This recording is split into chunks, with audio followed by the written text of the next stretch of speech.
Kenapa Allah tidak jawab doa kita selama ini? Assalamualaikum warahmatullahi wabarakatuh. Bismillahirrahmanirrahim. Alhamdulillah rabbil alamin. Arrahmanirrahim. Maliki yaumiddin. Iyyaka na'budu wa iyyaka nasta'in. Ihdinas siratal mustaqim. Siratal ladzina an'amta 'alaihim ghairil maghdubi 'alaihim waladdallin. Rahsia doa adalah dalam surah Fatihah. Kita perhati permohonan pertama ialah pada ayat keberapa, iaitu ayat ke-6, iaitu ihdinas siratal mustaqim. Tunjuklah kami kepada jalan yang lurus. Itu doa dalam Fatihah. Yang pertama, alhamdulillah rabbil alamin, memuji Allah. Kedua, Ar-Rahmanir-Rahim, mengenal Allah itu siapa.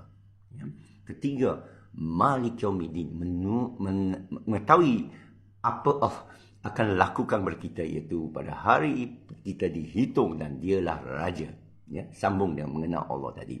Lepas tu baru Iyyaka na'budu wa iyyaka nasta'in.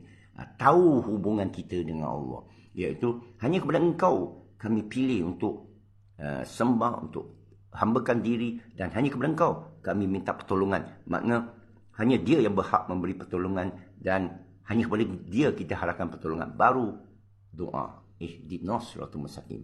Barulah tunjuklah kami kepada jalan yang lurus, dan diberitahu apa doa itu, iaitu jalan yang lurus.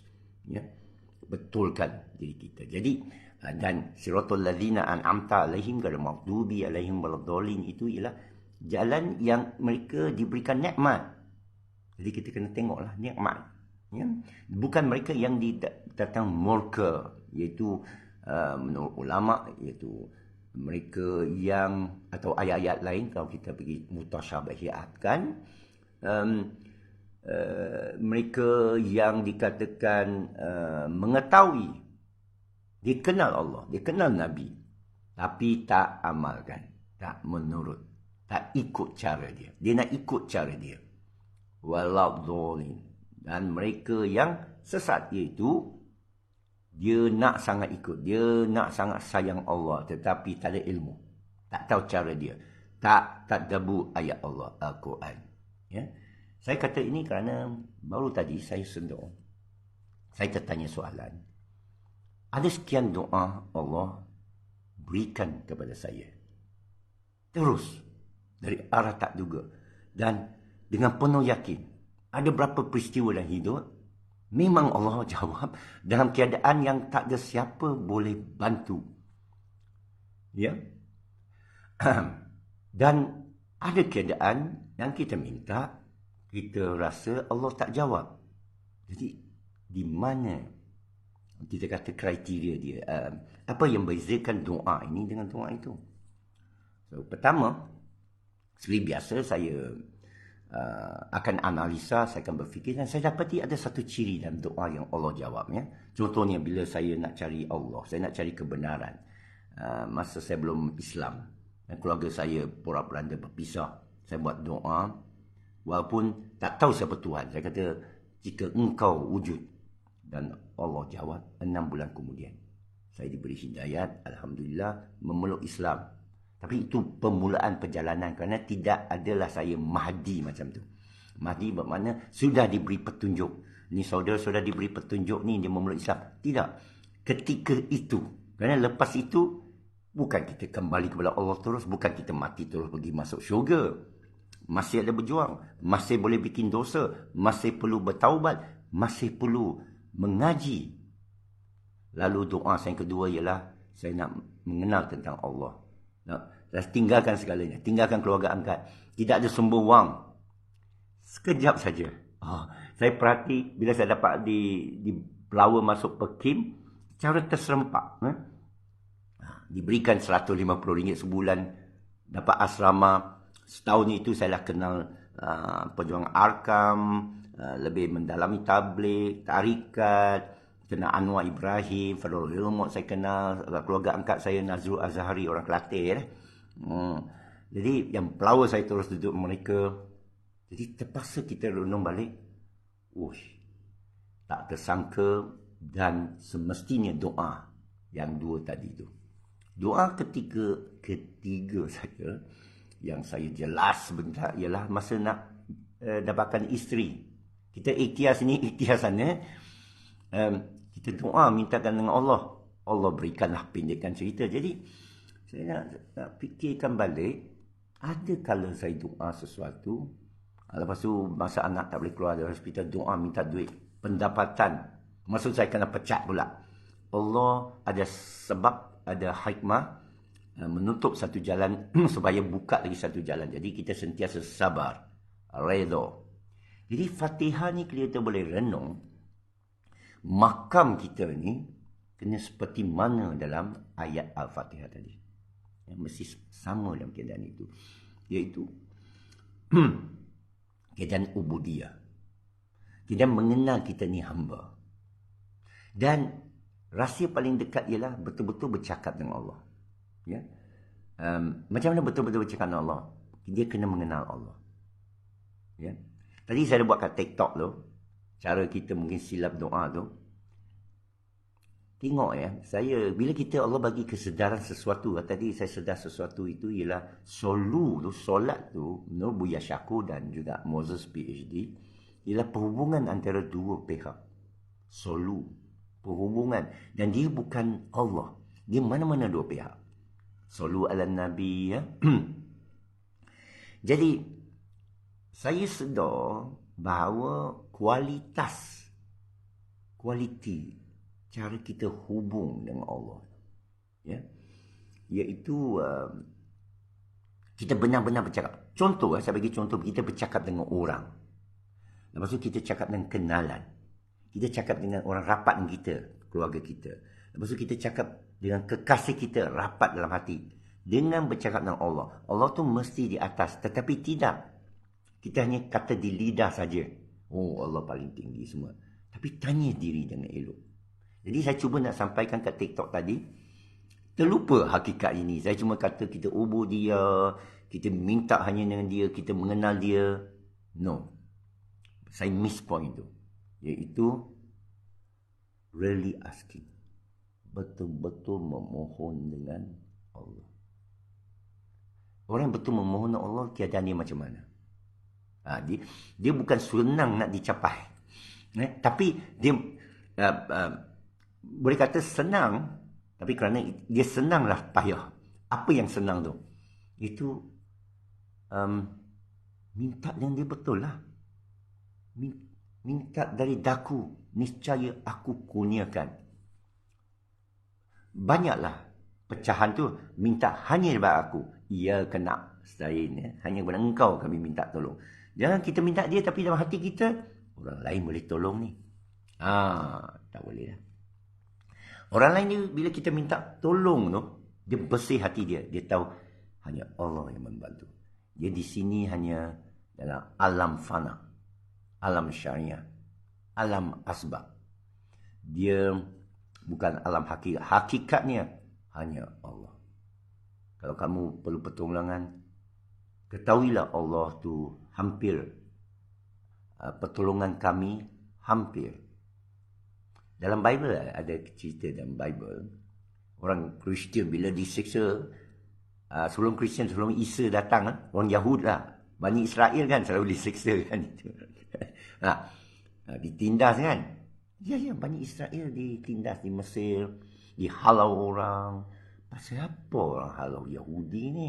Ada sejarah dia. Tapi mereka yang baik-baik lah. Yahudi ni baik. Yang jahat 2-3 orang. Ya. Sama macam Cina, jahat 2-3 orang. Sama macam Amerika, jahat 2-3 orang. Sama macam Melayu, jahat 2-3 orang. 98 orang Melayu ni baik-baik. Sama macam orang India, sama macam orang putih, sama macam orang hitam. Bukan semua, ya. Tapi kita ni kena jagalah, kena kenal lah. Tapi yang penting sekarang kita kenal Allah. Jadi Yahud ni dalam Bible saya ada terbaca, dia minta dengan Allah, bilalah penyelamat ni datang, Mahdi lah, Messiah.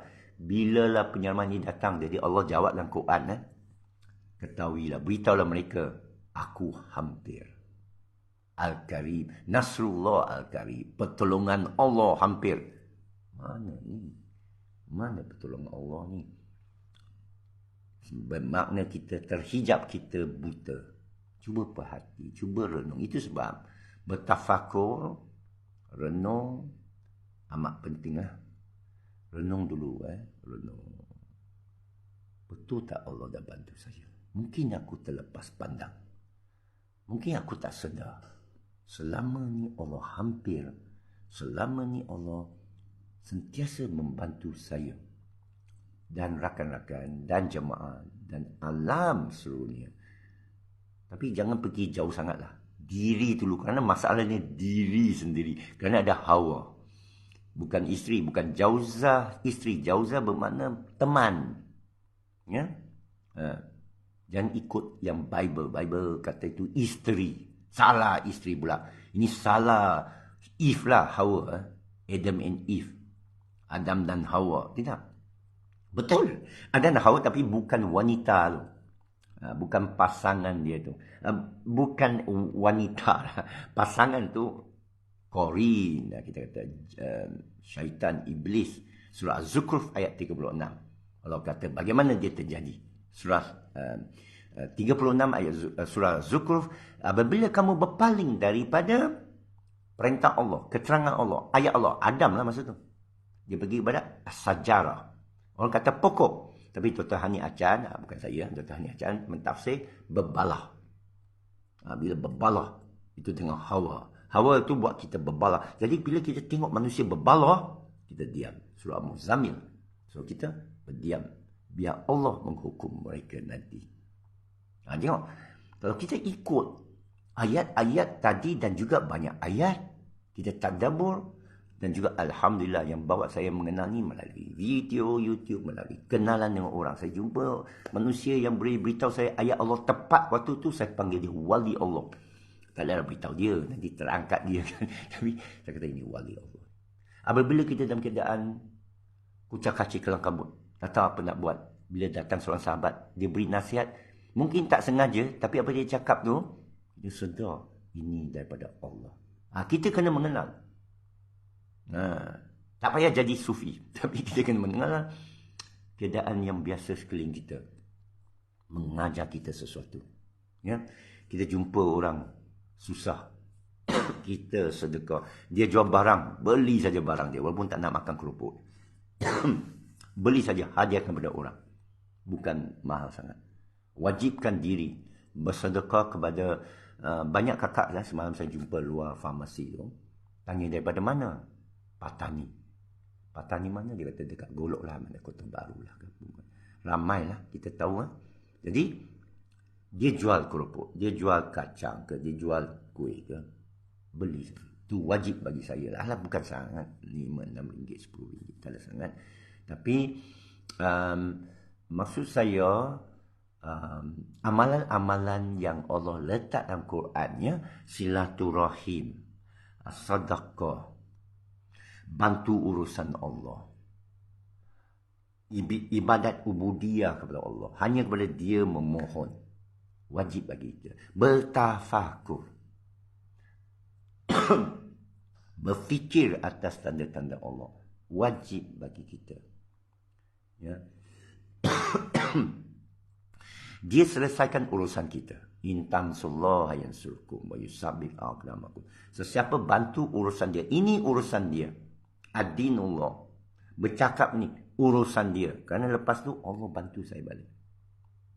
Walaupun saya habiskan banyak masa online, saya dah pasti Allah pun habiskan banyak masa untuk saya melalui orang lain. Terbantu, tiba-tiba dapat projek misalnya. Ya. Kerana saya fikir balik, tak ada, dia ada sebab lah, tapi bukan kerana usaha sendiri. Ya, usaha, iaitu usaha urusan Allah. Siapa bantu urusan Allah, Allah bantu urusannya. Tetapi yang saya nak sebut tentang doa tadi itu, dengan ikhlas, mukhlisina lahuddin, ikhlas dalam antara kita dengan Allah ni, dia licik sikit, dia halus, dia mudah. Tapi itu yang buat dia payah, iaitu kamu bercakaplah dengan Allah. Ini nasihat saya lah kepada diri saya. Bercakaplah engkau dengan Allah. Apa? Cakaplah dengan Allah. Jangan cakap dengan manusia. Bila kita menghadap Allah tu, keadaan betul hadir. Nah, dia kena hadir. Macam you cakap dengan bos kan. Cakap dengan orang raja kan. Ya, manusia biasa kan. Kalau kita pandang lain, rasa dia nak pay attention kat kita, beri perhatiannya. Tak ada. Kita kena pandang mata hati kan. Hadir. Bercakap dengan engkau. Hanya engkau. Oh, macam tu. Cik romantika ya. Hanya engkau kami pilih untuk sujud. Ini raja ni. Malik Yawmiddin Ar-Rahmanir Rahim. Alhamdulillah Rabbil Alamin kan. Bila baca tu, sungguh. Dan jangan marah orang lain. Jangan bila kita nak berdakwah sampai kepada orang, saya tengok dia marah. Ngebodoh. Dia cemooh orang. Engkau belajar mana? Itu bukan pendai. Itu bukan da'i tu. Itu bodoh punya orang. Saya cakap terus terang.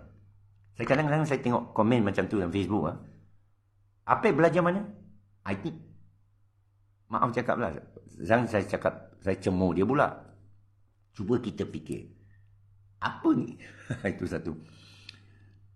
Tak apalah, kena hidup dengan itulah. Nabi pun kena cemooh. Semua Nabi kena cemooh. Fir'aun pun cemooh Nabi Musa. Engkau punya Tuhan. Bukan saja cemooh Nabi Musa AS. Dia cemooh Tuhan Nabi. Siapa Tuhan kau? Dia kata, Tuhanku hidupkan dan mematikan. Aku pun hidupkan dan mematikan. Ya. Dan dia tengok Yahudi ni semua manjakkan tangan kepada syurga kan. Dia potong tangan-tangan mereka. Buat satu menara. Itu Abu Lahab tu ialah Fir'aun. Abi Lahab merujuk pada Fir'aun kerana tangan-tangan. Memotong tangan. Abu Lahab tak potong tangan. Ya? Jadi itu tafsir Dr. Hani Achan. Dan tafsir juga Moses PhD lah. Satu lagi siri yang saya tengah rujuk untuk belajar. Jangan salah faham, saya ikuti ya. Macam Buya Syakur, saya perhati Imran Hussein. Saya memeriksa. Sekarang internet ni orang kata, belajar guru dan Google ke? Tak salah belajar dan Google, sama tak salah belajar dan guru. Pendidikan, lebih maklumat. Tapi yang mengajar sebenarnya, menentukan kita dapat hidayat sebenarnya Allah. Belajarlah sampai PhD. Tapi kalau Allah tak kendaki, awak dapat zero. Ya? Kerana orang tu berpeluang hanya belajar 1-2 ayat. Allah kendaki dia dapat penuh 100% ayat tu. Saya pernah tengok orang ikut APEC, dia dapat lebih daripada saya beritahu dia. Dari segi nilai. Dia sungguh. Tapi saya percaya sebenarnya orang yang dapat hidayah ni, Allah ni dapat daripada dia kecil lagi lah. Tengok orang yang ikut kita, saya tengok dia memang baik dari dulu lagi. Orang yang cemooh saya memang jahat dari dulu lagi. Saya tengok. Tak ada orang dia baik dia jadi jahat tau. Dia dulu dah jahat. Dalam hati dia. Dia tak sedar. Ya? Allah tak zalim. Ya? Allah tak zalim.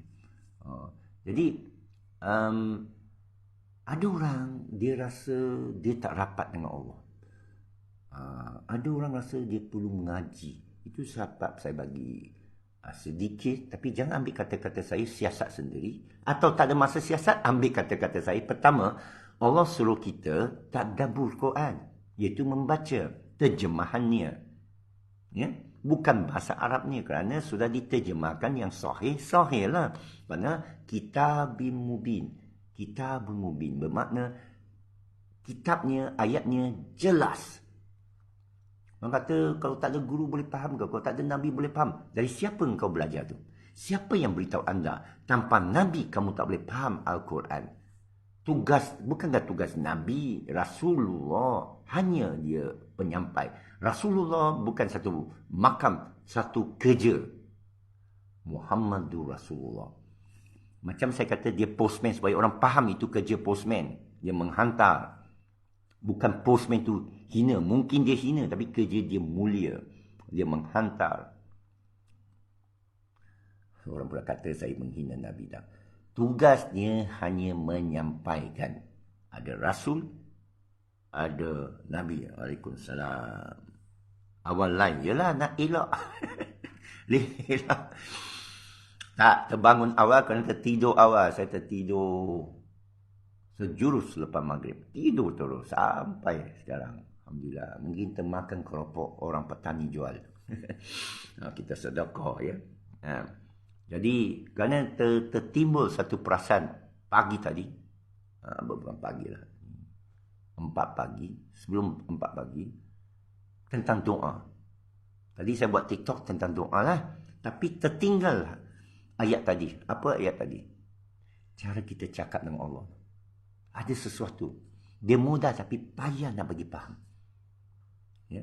Contoh saya tengah bagi tadi ialah orang sangka, aku ni sibuk lah. Kenapa dia sibuk? Dia sibuk kerana dia tak tahu siapa mengurus masa.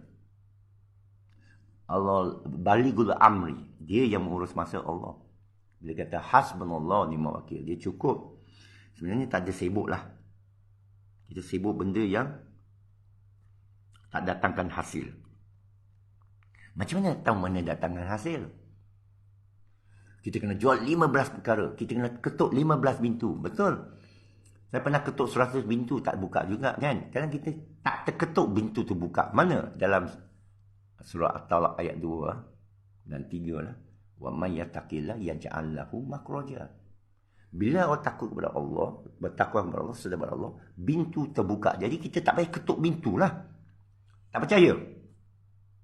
Tak percaya apa kita nak buat? Okey, lagi satu takut pada aku. Aku kurniakan engkau furqan, ilmu. Sebenarnya datang daripada ayat Quran, tapi Syekh Sufi saya mula beritahu, fear me, I shall grant you knowledge. Takut pada aku beri engkau ilmu. Jadi siapa nak dapat ilmu dari Allah? Takwalah kepada Allah. Takut Allah. Fear me. Bukan takut. Takut macam takut tok pekong lah. Taklah. Takut jin lah, tidak. Takut ni dia ada hambah. Dia punya, macam mana kata bahasa Melayu, saya tak pandai bertiwik rama, sastra. Kalau dalam bahasa Inggeris, proximity tau. Kedekatan. Muqarrabin. Ayat Arab Sufi untuk ada dalam Quran, cerita tentang hamba Allah yang dekat dengan dia kata qarib. Muqarrabin. Qarib kan, tapi dia ada maksud bergetar. Bila dekat tu bergetar, ada bergetaran, getaran jiwa. Bila dekat tu dia bergetar, muqarrabin. Lagi satu musyahadah. Musyahadah ni istilah tasawuf lah. Saya bukan nak sangat kerana dia orang sangka, payahlah Islam ni kena jadi sufi. Tak. Saya nak tapiskan yang mudah bagi tuan-puan. Bagi adik dapat. Musyahadah. Kerana saya tak sukalah ceramah-ceramah yang bagi istilah bertiwik ramah ni. Okay, semua orang duduk depan je. Bila Pek nak live ni, bila ustaz ni nak live ni, kerana tanpa ustaz ni saya tak boleh sampai Allah. Itu salah. Jika selepas saya ceramah, engkau kata hebatnya Apek, makna sudah gagal seluruh ceramah saya. Ya. Bila bergetar jumpa Apek tu, sudah gagal ceramah Apek. Saya cakap terus terang. Kalau akhir ceramah saya, kamu rapat dengan Allah, berjaya. Tapi saya muskil. Saya muskil. Bila bergetar jiwa engkau dengan Allah, bermakna berjaya. Ada hadis qudsi kalau tak silap saya. Nabi kata, kononnya lah akhir zaman, tapi saya rasa bukan. Nabi kata, masa dalam keadaan kamu tak jumpa hamba Allah yang muttaqin, duduklah dengan mereka yang takut kepada Allah, kenal Allah, duduk dalam orang muttaqin. Ini hadis Nabi lah. Jadi sahabat pun tanya, bagaimana kita kenal muttaqin? Tengok, sahabat tanya, kita tak tanya. Dan ustaz bukan Nabi, tapi kita takut tanya dia. Sahabat depan Nabi, ya Nabi orang biasa, saya kata lah, Nabi orang biasa, bukan dia ada cahaya macam Buddha, dia lukis cahaya. Kita tak boleh lukis muka Nabi pun. Bukan kerana dia terlalu tinggi, tak. Nanti akan keluar karut-karut marut ni. Jesus Isa dia buat macam orang putih. Ada orang Palestin, Jesus orang Palestin. Muka mungkin macam Yasir Arafat. Jadi sahabat tanya Nabi ya. Nabi bukan istimewa ada cahaya halu ke kepala dia lah. Tak ada. Orang tanya Nabi. Bagaimana kita nak kenal orang muttaqin ni? Tanya pula, Nabi lah muttaqin. Tapi tak apa. Dia duduklah bersama orang muttaqin. Macam mana kita nak kenal muttaqin ya Rasulullah? Nabi menjawab, Iaitu bila awak duduk dengan mereka, mereka ingatkan kamu kepada Allah. Ada tak kawan-kawan kamu, kawan-kawan saya duduk dia ingatkan saya kepada Allah? Ada satu dua. Adalah. Ada satu dua. Saya panggil mereka wali Allah, muttaqina. Kerana bila saya duduk dia, bercakap biasa. Kita bercakap biasa, bertokok tambah cakap kita. Kita tokok tambah, orang benci kita benci dia, orang hantam kita hantam dia, orang serang kita serang dia. Tapi ada sahabat yang kata, ajarlah anak kamu takut kepada Allah, bukan takut pada ayah. Wish, saya pun hormati ayah, tapi jangan takut pada ayah. Ini contohlah kan. Takut pada Allah. Kerana kalau anak tu takut pada Allah, engkau berjaya, dia akan berjaya. Hebatlah. Saya kata itu wali Allah. Ya, itu wali Allah lah. Jadi bila nak ilmu, takut pada Allah. Allah bagi kau ilmu. Saya pandai baca, saya pandai mengira. Tapi ilmu yang dimaksudkan ilmu hikmah, ilmu furqan. Dalam ayat Quran lah. Takutlah aku berikan kau furqan. Ilmu lah, tapi furqan ada satu ilmu yang special. Baca terjemahan dia. Discrimination. I give you discrimination. Allah bagi kita diskriminasi. Bukan diskriminasi kaum. Bukan diskriminasi kelas. Bukan diskriminasi burukkan. Tapi kita mengenal mana yang betul, mana yang salah. Dua tahap Ada yang kata, ini salah ni semua. Ini haram ni, McD ni. Ada orang kata, janganlah salahkan McD. Orang pekerja sana tu halal. Betul juga. Jadi nak boycott apa? McChicken ke McFry? Ke ice cream saja? Ke gaji dia? Tapi macam mana pun, kita boycott McD dengan Pepsi, dengan Coca-Cola sebagai tanda simbolik. Tapi sebenarnya engkau lawan Yahudi ke Israel. Israel yang sebenarnya, Yahudi pun anti-Zionis. Jadi sebaik-baiknya kita suruh McD pakai perkataan kami anti-Zionis lah. Dan kami tak akan boycott kamu. Kami tak akan pulaukan McD kalau dia guna satu bendera. Bukan Palestin lah. Saya lebih suka panji hitam. Jangan perkauman. Palestin tu kaum. Ya? Palestin itu tanah. Allah tidak anjurkan perjuangan tanah, bumi. Kita mesti faham sejarah Israel. Allah janjikan Israel, Bani Israel, bumi. The promised land. Sebenarnya tak ada. Syurga. Diri. Takwa. Itu yang dia ikut Nabi Musa merayau 40 tahun tu. Allah kata dalam 40 hari saya bawa engkau kepada tanah yang dijanjikan. Kenapa Allah tak bawa? Allah dah janji. Kenapa Allah tak bagi Israel kepada Bani Israel? Kerana bukan tanah. Ini rumusan saya lah. Jadi kita boykot McD bukan kerana Palestin. Dan jangan boykot McD. Suruh McDonald tu keluarkan kenyataan. Bukan bisnes. Kata kita derma kat Palestin, habis cerita. Satu. Atau derma untuk kebajikan lah. Kita sini perlu kebajikan lah. Bagilah menu rahmah. Kalau McDonald bagi menu rahmah, okey, semua sampai paket tu RM5. Kita takkan boykot. Kita boykot. Dan kita menyuruh Bani Israel cari tanah jajahan yang Allah janjikan tu. Kedua. Ketiga, kita anti perkauman dan Zionisme. Okeylah. Jangan boykot McDonald. Hari-hari kita makan McDonald. Contohlah kan. Jadi salah faham timbul dua belah pihak. Salah faham. Satu segi yang kata Hamas tu serang dulu. Contoh kan. Kalau kita serang dulu, kita kena tengoklah. Dia kata ini jahat ni. Ini bangsa ni jahat ni. Apa ni baik ni.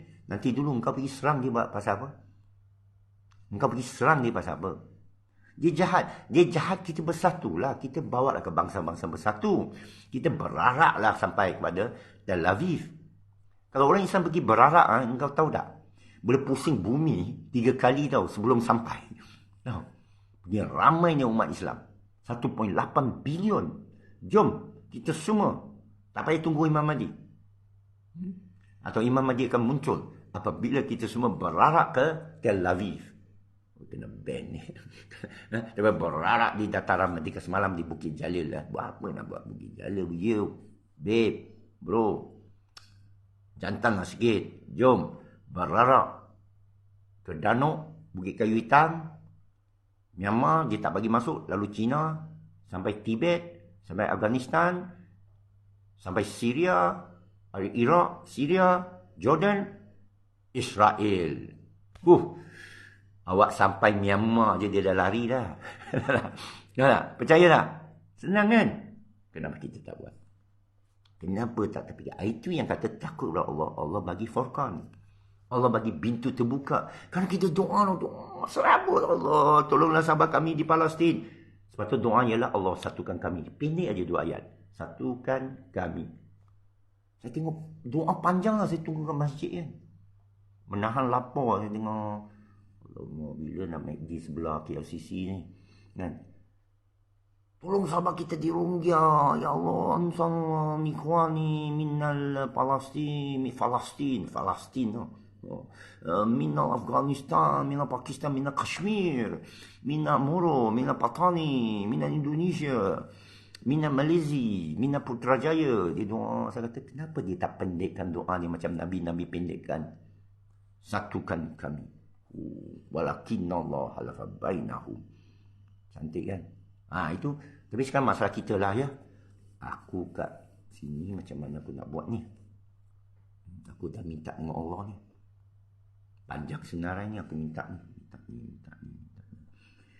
You rasa Allah ada bagi tak? Ada. Apa awak buat bila Allah bagi? Allah bagi duit 20,000. Awak nak bayar zakat tak? 1,000. Awak ada sedekah lah 1,000. Kan? Awak nak bantu balik tak? Urusan Allah. Hamba Allah. Awak ada mengaji tak? Awak mengajar, ada mengaji tak? Banyak lagi ilmu. Kenapa ustaz-ustaz kita ni tak mengaji alam sains, alam perkiraan yang Allah sebut dalam Quran? Tanda-tanda Allah tu. Berapa ustaz kita tahu tentang kedoktoran? Sikit sangat. Berapa ustaz kita tahu tentang virus? Sikit sangat. Itu yang dia keluar tu, dia tak tahu nak jawab apa. Dia kata Dajjal. Berapa ustaz kita belajar tentang akhir zaman? Hanya Ustaz Auni dengan Sheikh Imran Hussein. Yang lain hanya copy paste saja. Merepek saja. Bila tanya dia dari mana hadis itu datang, dia tak tahu jawab. Kenapa Dajjal 30? Tak tahu jawab. Dia cuma cakap Dajjal 30. Bagaimana rupa bentuk Dajjal? Dia kata mesti satu mata. Bagaimana bentuk Imam Mahdi? Mesti macam tu, macam Nabi. Imran Hussein menafikan tu. Dia yang pakar. Jadi engkau belajar apa selama ni, wahai ustaz dan pendeta? Sekarang semua dunia speaking. Engkau tak boleh speaking. Dr. Mazhar boleh speaking. Kadang dia speaking lah. P. Ramlee boleh speaking kan. Jadi bahasa Arab bukan semua mereka tahu. Saya pernah test ustaz. Jadi akhirnya Syekh Sufi saya pun marah. Engkaulah ulama. Engkaulah belajar. Dan Syekh Sufi saya beritahu. Belajar bahasa Arab. Belajar tafsir Jalalain. Belajar kitab Muwatta. Belajar Qadhi Syifa Qadhi ayat Sepanyol. Belajar dalam bahasa Arab, dalam Quran belajar ayat yang dimansukh, asbabun nuzul, ayat mansukh, asbabun nuzul, ayat mansukh dan nasakh. Ini Syekh Sufi saya ajar. Makna menampar kita lah. Engkaulah ulama. Mereka musuh. Engkaulah ulama. Itu guru Sufi saya. Dia tak suka kita pergi cemur orang. Pernah dia nasihati kita, bila masuk majlis, orang datang, tetamu datang, jamu dia. Tetamu datang kan, Assalamualaikum, jamu dia. Jangan cakap racun. Jangan buka saja, cilaka ini orang sebelah, cilaka ni government. Tak ada, engkau hadir majlis Allah. Allah hadir bersama kamu. Jadi, bila tetamu datang, kita Assalamualaikum. Apa khabar? Khabar baik. Itu macam jemput minum. Macam itulah. Cerita yang baik-baik atau diam. Itu nasihat Nabi juga. Jadi Syekh Sufi saya berkata, kerana Syekh Sufi saya beritahu, kerana kalau kamu cerita racun, awak jadi racun. Betul lah. Hari-hari kita kata, itu yang saya tengok ada yang kena heart attack, sakit jantung. Kenapa? Baru ni Rafizi Ramli kan, dia orang kata heart attack kan. Jadi kita doakan dia sembuh, dia boleh jaga balik ekonomi rahmah kita. Macam tu lah. Itu baik. Dan cerita baru tahu ekonomi ni teruk, jangan kita buat macam tu. Sangka baik. Ya. Jadi hati kita baiklah. Jadi kalau kita mulakan hati kita, orang kata sahabat kita ni semua dibunuh di Palestin ni, kita tanya dia balik, apa kita nak buat? Nak pergi perang atau diam? Ini sepatutnya jawapan saya. Kerana apa? You must do something. You must be part of the solution, or else you are part of the problem. Kalau anda tak boleh menyelesaikan masalah, anda menjadi sebahagian dari masalah. Jadi bila buka mulut, saya tak suka meneriak macam kat Bukit Jalil semalam. Ini bukan saya kutuk ya. Itu bagus. Yang saya minta ialah kenapa dia stop? Kenapa dia berhenti? Kenapa tak boleh Allahu Akbar? Ya? Kenapa tak berarak sampai Tel Aviv? Kalau ada orang KJ ya, dia kata mari kita berarak sampai Tel Aviv, saya ikut. Saya ikut. Jual kereta, tak ada benda nak jual lagi lah. Ambil apa duit yang ada, tukar dolar ke apa, kerana nak sampai sana bayar apa kan. Berarak sekali. Saya percaya sampai Danuk saja dah 1 juta orang Malaysia. Sampai Myanmar saja dah 10 juta daripada Indonesia ikut. Sampai Tibet saja mesti 100 juta. Lalu Rusia saja dah 0.5 bilion. Cuba fikir. Cuba terbayang dalam 1.9 bilion umat, saya percaya 1 bilion ialah lelaki atau dan 500 juta lelaki yang boleh berjalan. Tak payah 500 juta lah, 100 juta jejaka Islam. Wanita pun nak ikut, saya tahu. Tak apa. Budak-budak pun nak ikut. 100 juta je lah yang larat berjalan seluruh dunia. Dari Afrika naik, daripada Balkan itu Chechen turun, daripada Syria turun, daripada Saudi turun, Afghanistan, Iraq, Iran, Turki, China, Xinjiang, Uyghur, Malaysia, Nusantara, buka border semua Islam, turun. Orang kata tunggu Imam Mahdi kan, tepi. Sampai Tel Aviv. Keluar berita besar tau. Siapa ni idea ni? Waalaikumsalam, Muhammad Khidir. Sifu. Waduh. Saya nak cerita tentang Allah. Orang cerita pasal sifu. Gagal saya. Tapi ini sekarang, apa kita nak buat sebagai jamaah? Kita berdoa kepada Allah. Allah selamatkan kita. Dah selamat. Apa kita doa? Bantu kami. Macam mana bantu kami? Satukan. Allah kata dalam Quran, watasimu bihablillahi jami'an wa la tafarraqu. Berpegang. Kita main-main dengan ayat Allah. Ya ayyuhallazina amanu wa'tasimu bihablillahi jami'an wa la tafarraqu wa in kuntum tu'minun. Maksudnya, baru azan, so ini last. Wahai orang beriman, berpeganglah engkau dengan kepada tali Allah dengan teguh dan jangan berpecah belah sekiranya engkau beriman. Bermakna apa? Berpecah belah, engkau tak beriman. Bermakna apa? Alur neraka. Sekian saja kami doakan kita ini bersatu, diberikan pengampunan, diberikan rahmat rezeki, pemudahkan segala urusan kita hari ini sehingga hari esok biiznillah. Assalamualaikum warahmatullahi wabarakatuh. Subhana rabbika rabbil izzati amma yasifun. Wassalam ala al-mursalin. Alhamdulillah rabbil alamin. Tabarakallahu minkum tabarakallahu ya karim.